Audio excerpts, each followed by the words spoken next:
mabuhay na pagpasok ng ating Panginoong Jesucristo sa Jerusalem.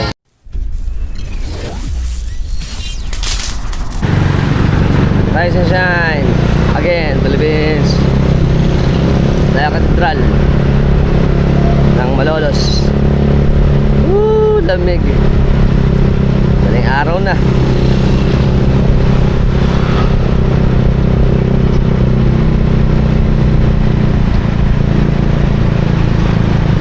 Ada tayo sa Canto Boy, sa Rosario.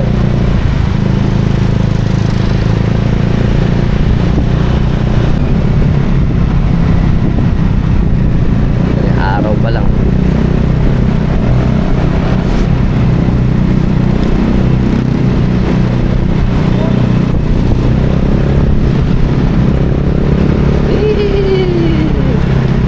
Sa katedral. Diyan tayo.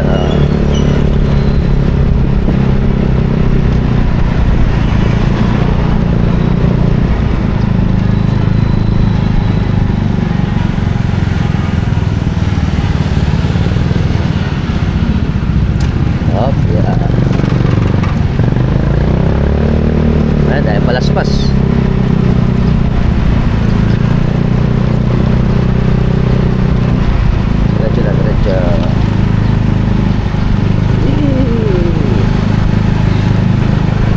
Traffic na.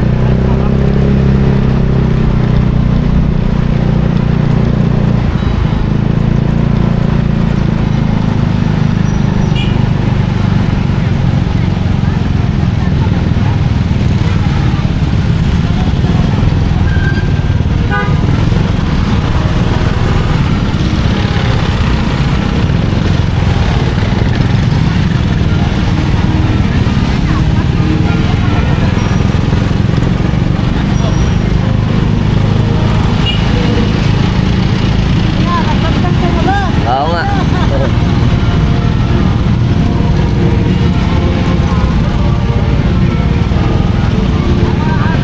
Ito na, puro palaspas na rito.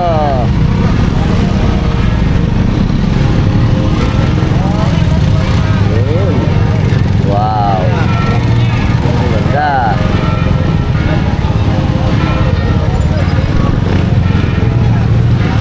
Tayo siguro.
Manalangin tayo.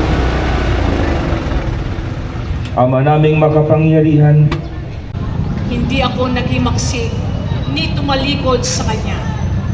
Hindi ako tumutol nang bugbugin nila ako.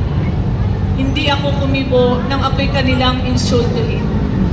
Pinabaya ang salita ng Diyos. Salamat sa Diyos.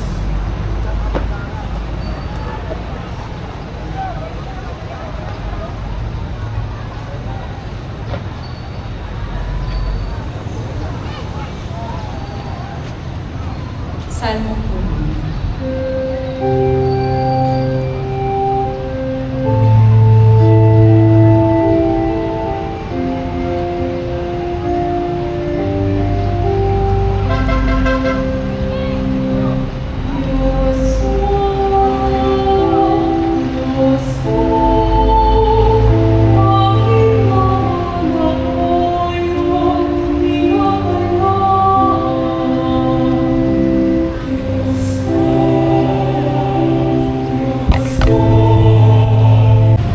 Okay, good morning po. Andito po tayo ngayon sa Katedral ng Malolos. Ito yung katedral natin. At syempre, ito yung ating lumang munisipyo dito sa atin sa Malolos. Ngayon po ay April 13, 2025.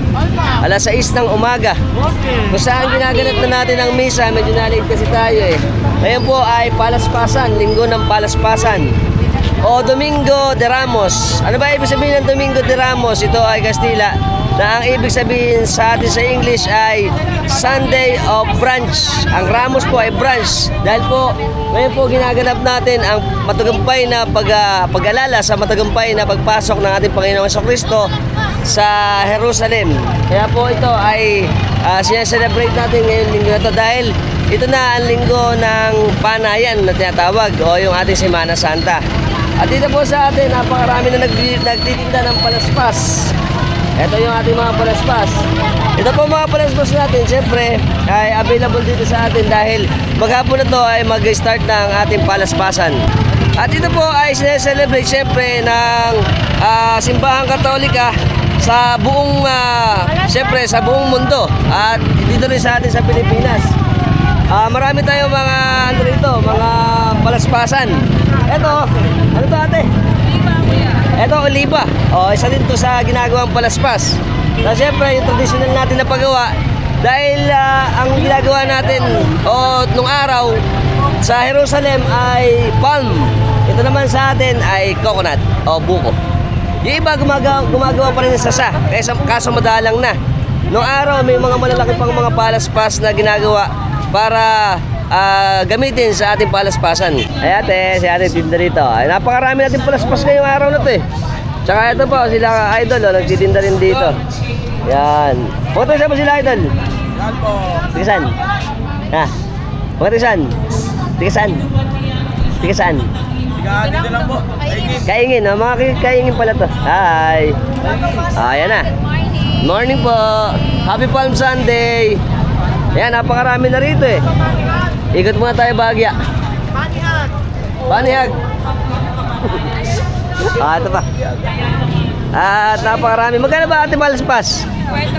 50 pesos daw to, yung mga to. Iba-ibang klase, iba-ibang style ang ating mga palaspas oh. Wow, ayan pa oh. Ayan, tara, set out tayo. Ayan pa oh. Idol natin oh. Dami palaspas ngayon eh. Okay, ngayon po nag-uumpisa na yung misa natin. Tinanghali kasi tayo eh. Hindi natin nakuhanan. Ito po ay nagmula sa may baryo ng San Vicente. Tapos ngayon, ginaganap na yung misa. Pinangungunahan to ng ating obispo na si Dennis Villarojo.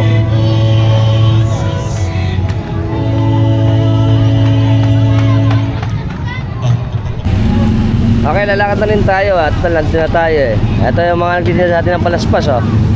Ay... Palaspas. Si Idol, dito na rin dito. Ayan. Ito pa, oh. Ito sa atin sa umaga. Dito sa bayan ng Malolos. Ayos.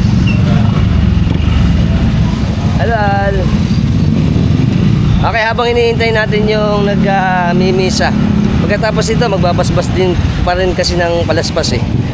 Ito tayo.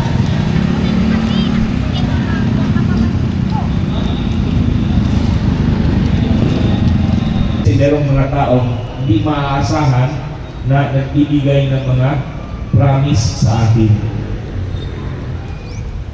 Pero kung hindi tayo magpapadaig sa ating pagkasipayo patuloy pa rin tayong gumawa kung ano man ang kinakailangan gawin,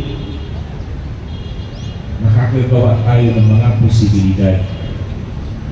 Hindi yung nalimitahan tayo sa ating mga inaasahan. Ito kasing pagdaramdam, para tayong napaparalyze.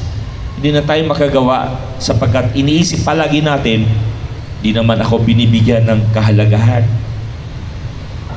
Hindi naman ako appreciated. Ito hindi lang sa mga anak. Andyan din ito sa relasyon ng mag-asawa. May babae, may misis na feeling niya hindi siya appreciated ni mister. Kaya yung luto niya, masarap sana, ginawa niyang maalat o di kaya matabang kasi hindi appreciated yung luto niya. Si mister naman, nagtatrabaho pero hindi appreciated ni misis, kaya yung sweldo niya, hindi niya binibigay, ayun, pinag-iinom ng barkada, nawawala ng gana. At sino? At anong mangyari? Nalimitahan ang posibilidad. Imbes na umunlad, imbes na lalalim ang relasyon, ayun, naging matabang ang relasyon at ugnayan. Huwag tayong padaig sa ating mga pagkakasiphayo. Huwag tayong pahatak sa ating pagdadaramdam. Bagkus ay magpatawad, umusad, upang mabuksan ang marami pang posibilidad sa buhay natin. Yun ang ginawa ng Diyos para sa atin. Kung tutuusin lang, ang sino man ang may dahilan na masipayo, ang Diyos. Sapagkat binigay na niya lahat sa atin, pero nagkasala pa rin tayo, lilihis pa rin. Nagpapako siya sa krus, nag-alay ng kanyang sarili, tinatakwil pa rin natin. Pumipili pa rin tayo kay Barabas at itinatakwil pa rin natin ang anak ng Diyos. Sinong hindi masisipayon yan? Mga nilikha ng Diyos, pero mga alibughang anak. Pero nagpapatawad pa rin ng Diyos. Hindi siya limitado sapagkat ang puso niya ay bukas. Yun yung simbolo, nabasa na rin natin, yung templo, yung kortina ng templo ay napunit. Yung kasing veil na yon, ito yung nagtatakip sa Holy of Holies na kung saan ang presensya ng Diyos ay makasalamuha. Pero nang ating Panginoon ay namatay, napunit ang belong yun. Ibig sabihin, hindi limitado ang Diyos. Itong pantakip na ito, hindi siya nalilimitahan nito. Pinunit niya sapagkat ang kanyang puso ay hindi limitado, bukas para sa ating lahat. Dumadalangin tayo sa Amang Maawain at ipagkatiwala sa Kanya ang lahat ng mga nagdurusa. Ating isamo, Panginoon, kaawaan mo ang iyong bayan. Panginoon, kaawaan mo ang iyong bayan. Para sa sangkatauhan, upang kilalanin si Kristo bilang manunubos na nag-alay ng buhay para sa lahat. Dumalangin tayo sa Panginoon. Panginoon, kaawaan mo ang iyong bayan. Para sa mga makasalanan, upang tulad ni Dimas, sila'y magsisi at magbalik loob. Dumalangin tayo sa Panginoon. Panginoon, kaawaan mo ang iyong bayan. Para sa mga napipiit tulad ni Barabas, upang makamit nila ang tunay na katarungan at sa kanilang paglaya, maging mapanagutan na silang kasapi ng lipunan. Dumalangin tayo sa Panginoon. Panginoon, kaawaan mo ang iyong bayan.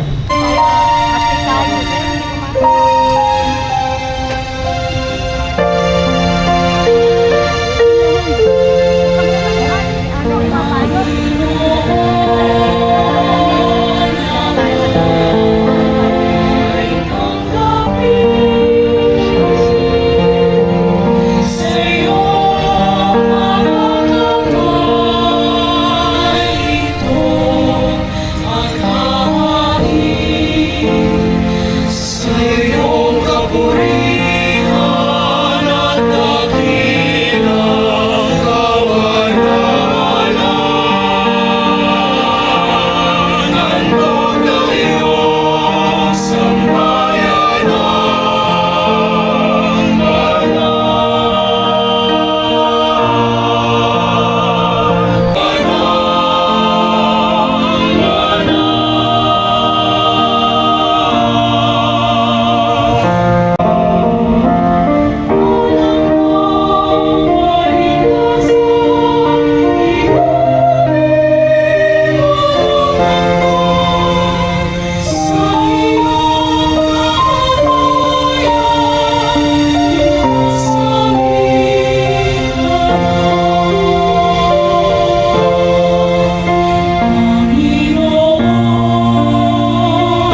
Tunay ngang marapat na ikaw ay aming pasalamatan sa pamamagitan ni Hesukristo na aming Panginoon.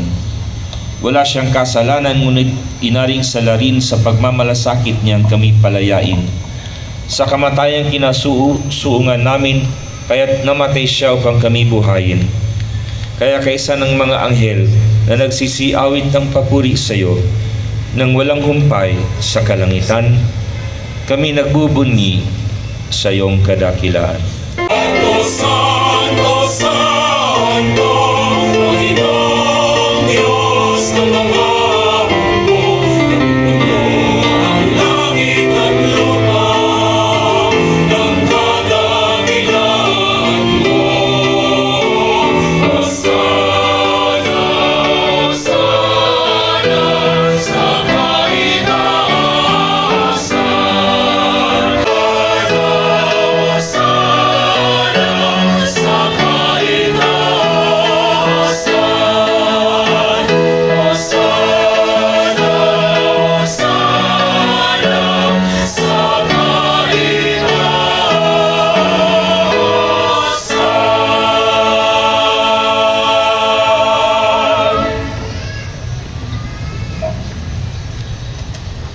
Ama naming banal, Panginoong Heso Kristo.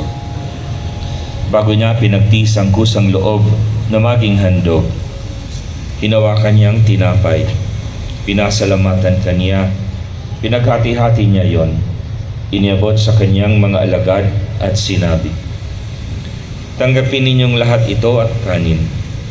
Ito ang aking katawan na ihahandog para sa inyo."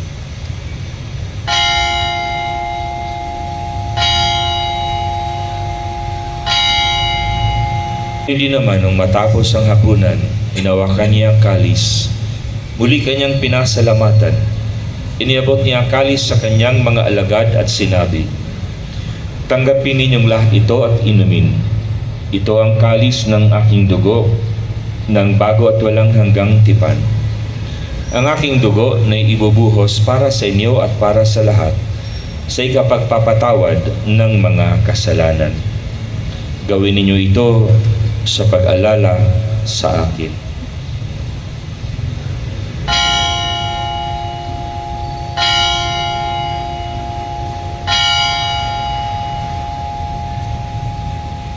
Ilang Mesiyas at magbabalik sa wakas para mahayag sa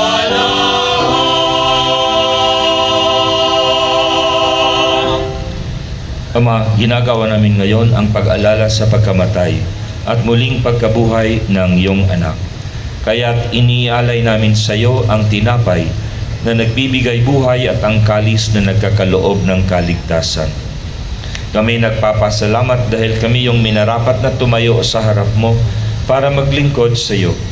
Isinasamo namin kaming magsasalo-salo sa katawan at dugo ni Kristo ay mabuklod sa pagkakaisa sa pamamagitan ng Espiritu Santo.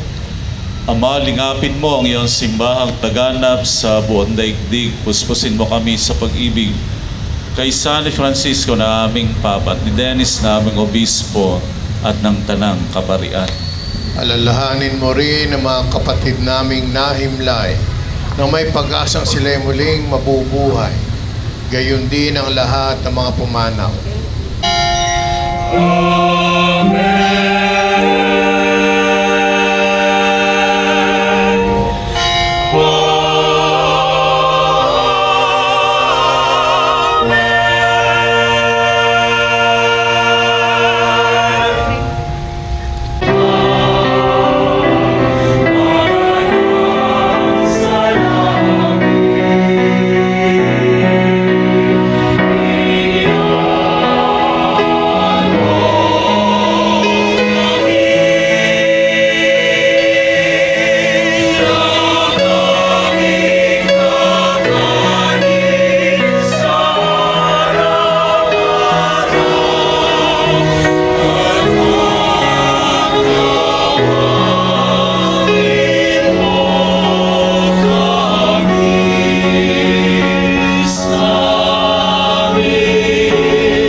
Hinihiling namin kami, Adya, sa lahat ng masama. Pagkalooban ng kapayapaan araw-araw, iligtas sa kasalanan at ilayo sa lahat ng kapahamakan. Samantalang aming pinanabikan ang dakilang araw ng pagpapahayag ng tagapagligtas naming si Heso Kristo. Yung mga apostol, kapayapaan ang iniiwan ko sa inyo, ang aking kapayapaan ang ibinibigay ko sa inyo. Tunghayan mo ang aming pananampalataya at huwag ang aming pagkakasala. Pagkalooban mo kami ng kapayapaan at pagkakaisa ayon sa iyong kalooban, kasama ng Espiritu Santo, magpasawalang hanggan. Amen. Ang kapayapaan ng Panginoon ay laging sumainyo. At sumayo rin. Magbahaginan tayo ng kapayapaan sa isa't isa. Kapayapaan.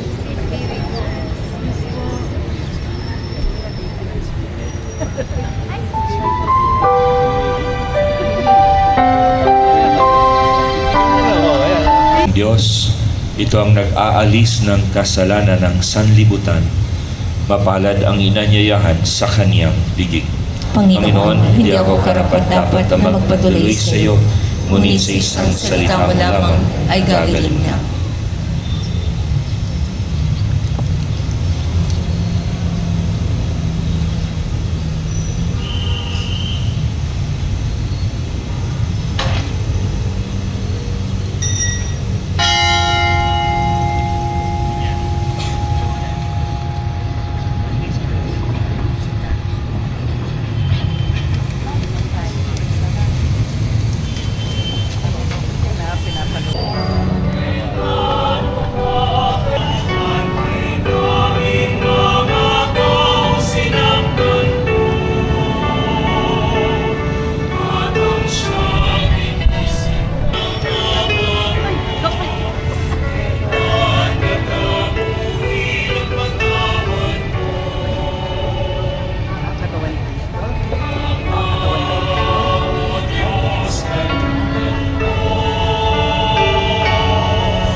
Ang susunod na misa ay gaganapin sa loob ng ating katedral.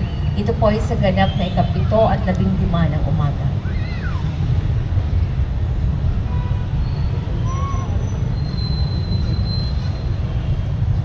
Sumainyo ang Panginoon. At sumayo rin. Iyo po ang mga ulo habang iginagawad ang pagpapaspas. Ang Diyos Amang maawain ang nagkaloob sa inyo ng anak niyang napakasakit bilang huwaran ng pag-ibig, ay siya nawang magpaspas sa inyong lahat, pakundangan sa paglilingkod ninyo sa Kanya at sa kapwa, ngayon at magpasawalang hanggan. Amen. Pakundangan sa Kanyang kamatayan upang kayo huwag lumanas na walang katapusang pagkamatay, makaptanawan ninyo ang buhay na walang hanggan. Amen. Pakundangan sa pagpapakumbaba niya para sa inyong kapakanan, kayo na may makasalo sa kanyang muling pagkabuhay, ngayon at magpasawalang hanggan. Amen.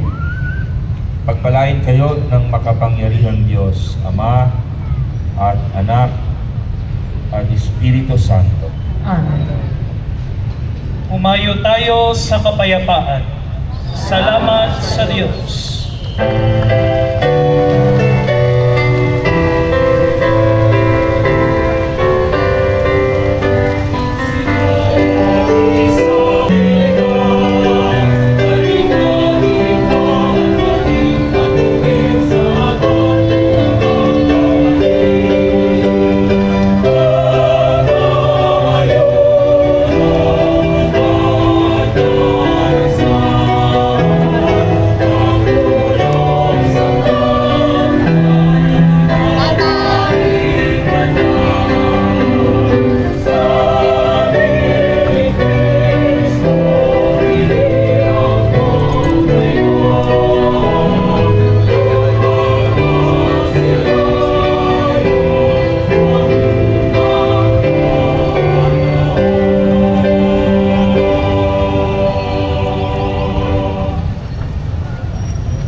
pagpasok ng ating Panginoong Jesucristo sa Jerusalem. Saan ba?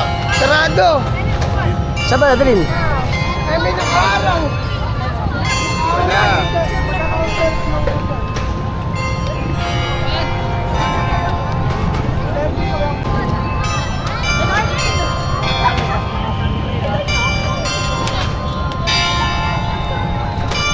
Oh, eto na oh. Ibabalik na uli sa San Vicente.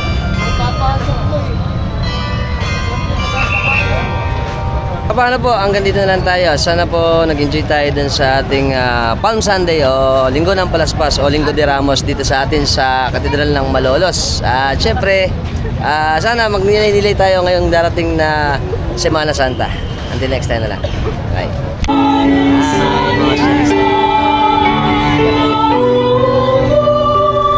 Syempre, kasama natin mga apostoles dito sa amin sa Katedral. Happy Palm Sunday po. Happy Palm Sunday. Kanyugan. Kasama natin si Sir Mark Javier. Shoutout kami sa mga katropas na subscriber ng KSA. KSA, Riyadh, Saudi Yan. Arabia. Tsaka- Followers niya ako. Yes, thank you. Tsaka siyempre, shoutout kami sa Javier family ng Kanyugan. Thank you po. Salamat, Salamat sir. kaya. Salamat. Okay, syempre sa lahat po ng mga bago lang sa lahat ng platform natin, sa Instagram, sa Facebook, sa TikTok, at sa YouTube. Siyempre, ano ba gagawa natin? Subscribe na kayo, hit notification bell para sa mga update na natin videos na ipalalabas sa inyo. Every time nagagawa tayo ng mga interesting videos. Kung nagustuhan yung video natin, share nyo na rin. Until next time, mga tropa, keep safe and keep moving always. Bye-bye! Happy Palm Sunday!